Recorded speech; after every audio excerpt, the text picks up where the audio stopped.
They wanted how much for this dress?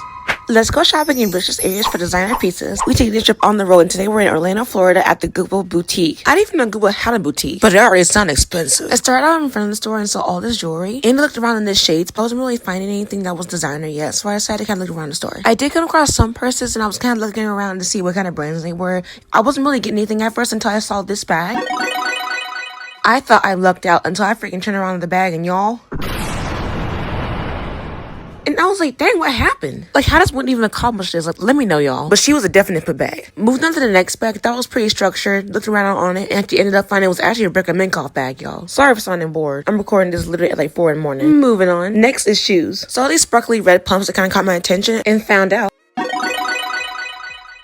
Okay, after this video, I looked up Coach M4, and it's actually a DSW brand. I don't know why all this time I thought it was like an off-brand version of like Coach. But this price?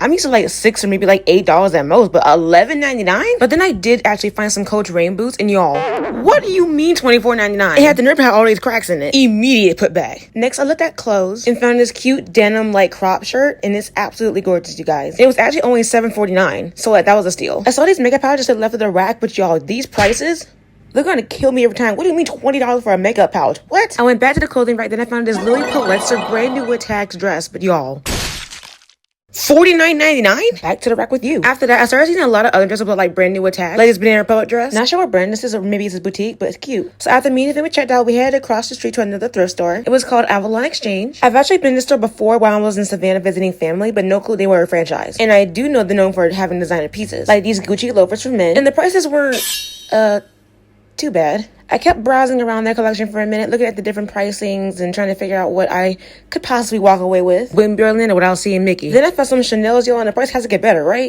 Oh! Just to make it worth, look at what I did. That was a whole accident. I cannot risk messing with people's shoes because, ooh, now don't get me wrong. I have the budget for these shoes, but I'm a savvy shopper. I like getting more bulk for my buck. For non-stuffing speakers, that just means I like having more for my money, which is why I started my business in the first place. I want to find that piece that someone loved, and if someone else will love it even more at a more affordable price. I will say this shop had a lot of different everything. They had Gucci, Tory Burch, Polo, Coach, brand new with tags, Puma. Not much designer clothes, more like name brands kind of mixed around here and there. They even had Labubus, y'all, for a way better price. I'm like what I paid for mine. $42. Don't judge me. Next was their case full of designer bags. I would say their pricing was somewhat decent, but I feel like it was a little too much for the condition that some of the bags were in. Like the outside was nice, but the inside was They're more of a thrift store, y'all, so don't go expecting the whole store is designer. It's not. In my opinion, I think their pricing is a little too much. Of course, depending on the item. When you shop designer, you are paying for the name and the quality. But after seeing the condition as to what some of the shoes or the items themselves were in, I don't think that pricing is all that great. That's why as a reseller selling designer goods, I examine the condition of the item and not the brand. That way any shopper with any budget can shop for the item that